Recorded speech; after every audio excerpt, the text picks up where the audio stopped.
최강 시사와 함께하고 계십니다. 네, 오늘이 7월 27일인데요. 6.25 전쟁, 한국전쟁 정전협정 70주년 되는 날입니다. 70년 흘렀지만 여전히 정전 상태죠. 한국은. 한반도는. 노무현 정부에서 통일부 장관 그리고 NSC 상임위원장을 역임한 정동영 민주당 상임고문 나오셨습니다. 안녕하세요. 네, 안녕하세요. 정전협정 70주년인데 최근에 지난 22일이었네요. 마크 밀리 미국 합참의장이 한반도는 며칠 안에 전쟁 상태에 빠질 가능성이 있는 지역이다. 과거 이런 발언들 많이 들었었는데 지금 다시 들으니까 긴장이 확 되더라고요. 섬뜩하죠. 섬뜩하더라고요. 네. 이제 군 사령관 입장에서는 이제 그렇게 말할 수 있는 근거가 있는 거죠. 말하자면 즉시 대응 태세, 지금 북도 그렇고 남도 그렇고 한미동맹 강대강으로 맞서고 있는 건데, 문제는 이제 군사령관으로서는 이제 목표가 완벽한 대응 태세 준비에 있는 거잖아요. 그렇죠. 그런데 정치 지도자의 역할과 관점은 달라야죠. 그러니까 어떻게 평화를 관리하고 위기를 관리하고 평화를 만들 것인가 하는 것이 이제 정치 지도자의 역할일 터인데, 그것이 안 보이는 것이 안타까운 거죠. 위기를 관리하고 평화를 만드는 게 정치 지도자의 덕목인데 그렇게 해야 되는데 지금 현재는 그렇게 못하고 있는 겁니까? 오히려 지금 외교 안보에 관한 일련의 행보가 강대강을 더욱 부추기고 긴장이 고조되는 방향으로 움직이고 있기 때문에 이것은 지금 우리 국민들은 설마하지만 사실은 지금 지구상을 둘러보면은 최대 화약고는 한반도거든요. 근데 여기에 지금 그 위기 관리 리더십이 보이지 않는다는 것은 정말 좀 불안한 요소입니다. 근데 정부는 힘을 통한 어떤 평화, 그 힘으로 평화를 이룰 수 있다 이렇게 지금 계속 주장을 하지 않습니까? 취임 이후에. 일찍이 냉전 종식의 주역이었던 고르바초프가 이런 얘기를 했어요. 그러니까 상대에게 공포를 안겨주는 것으로 해서 이루는 안보는 하책이다. 상대가 안전하다고 느끼게 함으로써 나의 안전을 확보하는 것, 이것이 새로운 사고다라고 얘기했는데 전쟁 불사를 외치면서 얻는 평화가 진짜 평화다? 그건 궤변입니다. 그럼 핵잠함이나 이런 데 이제 탑승을 하고 그랬었지 않습니까? 대통령이. 상대에게 어떤 북한을 괴멸시킬 수 있는 정도의 이제 전력이잖아요. 잠수함 하나가. 그런 것들 통해서 이제 어떤 심리적 안정을 느낄 수가 없다. 지금 비정상이죠. 말하자면 과거의 냉전 시대에 그게 지금 한반도에서 복사판인데요. 과거 냉전 시대에는 그러니까 수만 개, 12,000개씩 2만 개씩 갖고 있는 핵무기를 가지고 너희가 나를 건드리면 나도 너희를 죽인다. 서로 이걸 상호, 확증, 파괴라고 불렀잖아요. 상호는 이제 M입니다. M, mutually.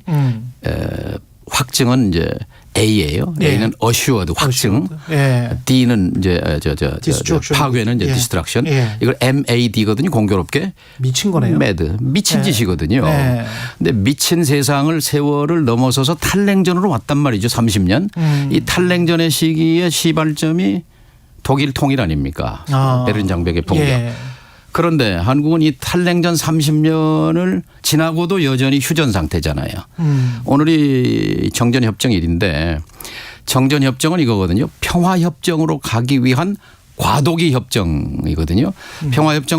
정전협정 서문에 뭐라고 되어 있냐면 최후적 평화적 해결까지, 이 한반도 문제 최후적 평화적 해결까지 무장행동을 정지하는 협정이다 이렇게 되어 있어요. 무장행동. 그러니까 다른 말로 하면 사격 중지 상태를 70년간 가고 있는 거예요.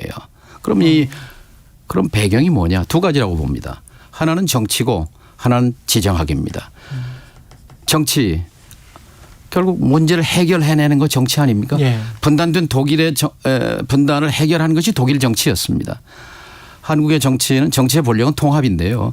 국민 통합, 더 나아가서는 이제 분단의 통합인데 국내 정치의 남북 문제를 종속시켰죠. 국내 정치를 이용해서 정권 때마다 출렁거렸지 않습니까? 지금 극단적인 현상을 보고 있는 거죠.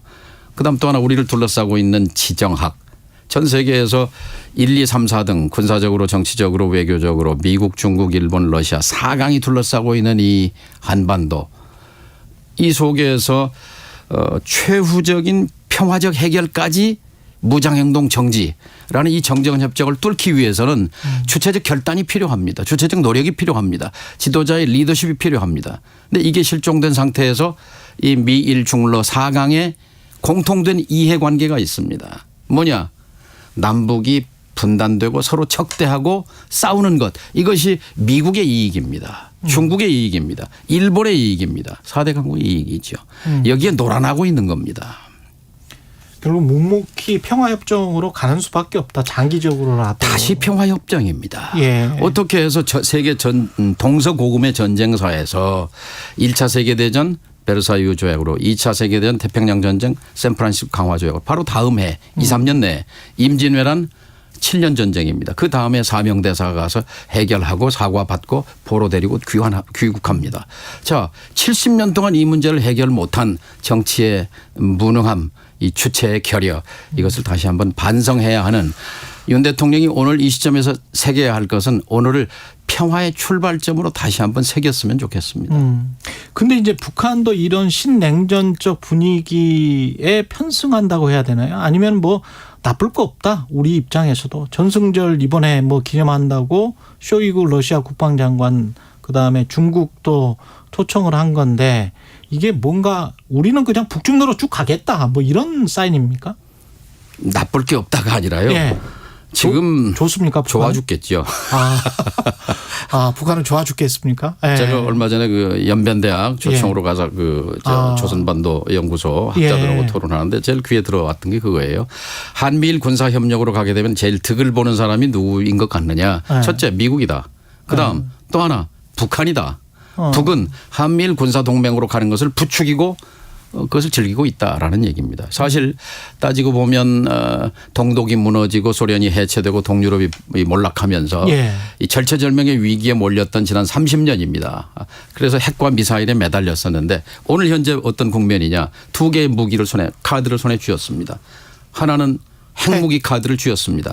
말하자면 미국 중국, 러시아, 영국, 프랑스 5 유엔 상임이사국 플러스 이스라엘 90개, 인도, 파키스탄 170개씩 갖고 있는데 이제 북이 새로운 핵 국가의 강자로 떠오르게 된 겁니다. 이제 자신들도 이제 절대적인 핵 억지력을 가졌다 이렇게 이제 생각하는 거고 또 하나가 하나의 동맹은 붕괴됐고 소멸했고 하나의 동맹은 배반했다고 얘기했던 북한인데 두 개의 거대 강대국이 뒤편에 떡 버티고 있는 거예요. 오늘 전승절 행사에서 한쪽은 러시아 국방장관 한쪽은 중국 인민대표대회 부위원장이 지켜보는 가운데 핵무기와 탄도미사일 열병식을 거행할 거 아니겠습니까? 이 핵무력 고도화를 어떻게 보면 중국 러시아로부터 승인받는 자리가 됩니다. 그렇게 그 이상의 있겠네요. 든든한 백이 어디 있습니까? 유엔 안보리도 지금 무력화돼 버렸지 않습니까? 지금 우리는 하지하책의 길을 가고 있는 겁니다. 근데 다음 달 18일에 한미일 정상이 캠프 데이비드에서 만난단 말이죠. 그것도 주로 이제 안보 이야기를 할 것 같은데. 그건 그냥 이 캠프 데이비드로 볼 것이 아니라 뿌리는 어디 있느냐. 작년 11월 푸놈펜 성명입니다. 푸놈펜에서 한미일 정상이 바이든, 기시다, 윤석열 세 정상이 만나서 인도 태평양 전략에 합의했습니다. 그리고 한미일 실시간 정보 공유에 합의했습니다. 그리고 한일 강제징용 문제를 넘어서서 한일 정상화를 푸시했고 그걸 받아들입니다. 그때는 뭐 회담 기간은 15분밖에 안 됐고 이제 공동 성명을 통해서 이제 가장 중요한 것은 이제 거기서 대만 문제를 건드렸고 이제 우크라이나 문제에 대해서 한미일 공조를 얘기한 거죠. 이것이 이제 히로시마에서 잠깐 만났고 이번에 이제 캠프 데이비드 이제 총론은 됐고 이제 강론을 얘기하는 거죠. 그러니까 대만 해협의 평화와 안정 문제가 거론될 것이고 우크라이나에 대한 군사적 지원 문제가 거론될 것이고 한미일 삼각협력을 넘어서서 한미일 미사일 협력이 거론될 겁니다. 미국의 MD망 미사일 요격망에 이제 본격적으로 참여하는 거죠. 사드 정도가 아니라 미국의 그러니까 중국 견제 봉쇄 억제 전략의 천병으로 나서는 것을 공식화하는 회담이 될 겁니다.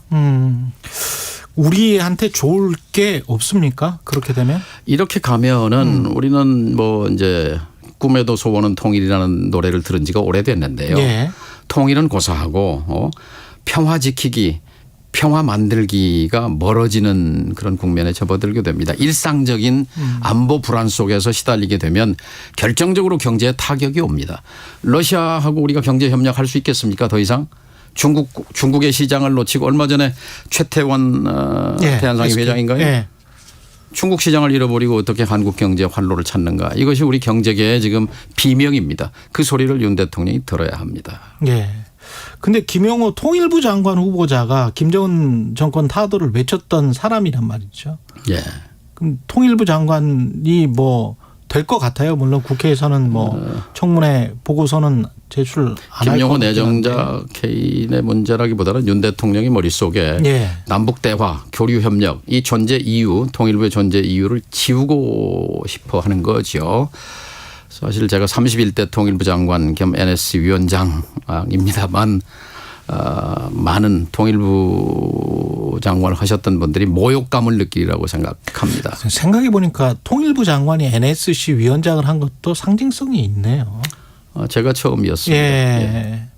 그러니까 그러네요. 외교부는 워싱턴을 중심으로 그렇죠. 사고하는 거고 예. 국방부는 이제 주적 개념으로 북을 보는 것이고 통일부는 이런 걸 포괄해서 남북의 긴장 완화, 평화 통일로 가는 길을 닦는 것이 역할인데 이걸 포기하겠다는 것은 우리 국민의 동의가 필요합니다. 우리 국민이 이제 통일은 필요 없다. 이제 뭐 북진 통일이다. 이러면 모르겠습니다만은 지금 일방적으로 이렇게 백척간두에 낭떠러지로 밀어넣고 있는 형국입니다. 국민이 눈을 부릅떠야 합니다. 그리고 그 백재권 씨 같은 경우 관상가 풍수지리가라고 하는데 외교안보 얘기할 얘기가 많은데. 예. 외교안보에서 더 덧붙이실 말씀 있으세요? 지금 예. 그러니까 우리가 지금 눈을 크게 뜨고 우리가 어느 방향으로 가고 있는지 미국의 핵 미사일 잠수함이 부산항에 들어오면 그것이 우리 안보를 튼튼하게 해 주겠는지. 예. 근데 여기서 한 가지 분명한 것은요. 북한이 과거의 북한이 아닙니다. 2019년까지의 북한과 2020년 이후의 북한을 구분해서 봐야 합니다. 2019년까지의 북한은 핵무력을 고도화하면서도 그러나 미국의 적대시 정책 포기 그리고 북미 관계 정상화의 최우선 목표를 두고 예. 그러니까 협상용 카드로서의 북핵의 존재 이유가 있었죠. 예. 그런데 이제 그걸 접은 거지요. 하노이 이후에 접은 예. 거죠. 그래서 핵을 국가 운영의 중추에 두고 예. 핵을 통한 정치, 경제, 외교, 군사 핵국가로서의 정체성을 질주하고 있는데 여기에 맞서서 우리가 북의 핵을 내려놓게 하는 노력을 포기하고 강대강으로 맞서는 것 그것은 북이 원하는 바지 지금 윤 대통령은 착각이죠.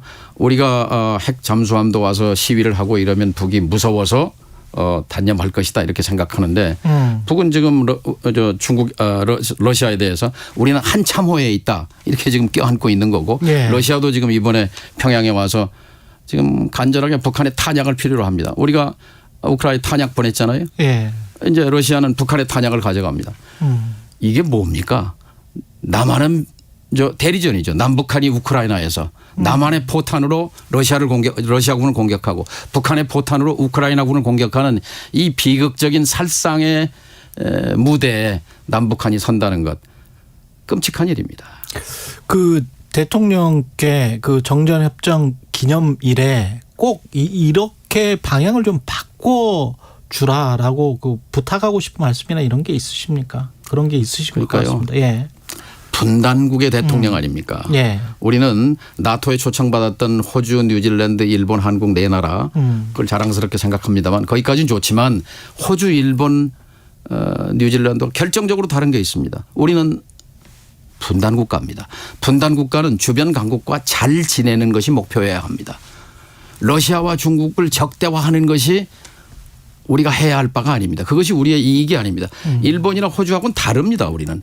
그 다른 특수성을 미국도 이해할 준비가 되어 있습니다. 그런데 그렇죠. 예. 자진해서 먼저 돌격대 역할을 자임하고 있는 것 그건 참 안타까운 일이죠. 분단 국가의 현실을 제발 좀 인식을 그렇죠. 하자 제대로. 본인이 분단 국가의 대통령으로서 지금 역사가 나를 어떻게 기술할 것인가 이것을 아주 냉정하게 바라봐야죠. 임기는 곧 끝납니다. 3년 예. 반 뒤면 끝나는데요. 예. 끝났을 때 이 윤석열 시기 5년을 역사가 어떻게 평가할 것인가.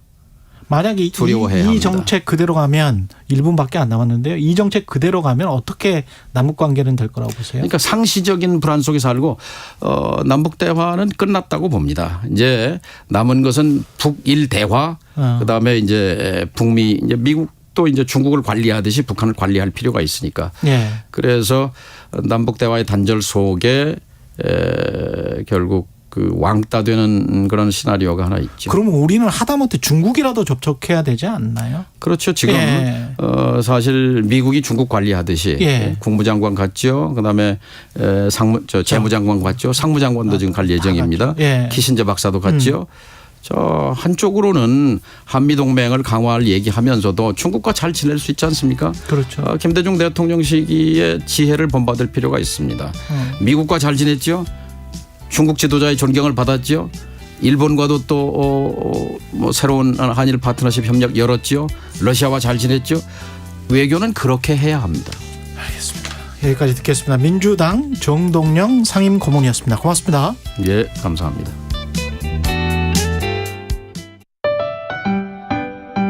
(2023) KBS 1라디오 연중기획 낮은 목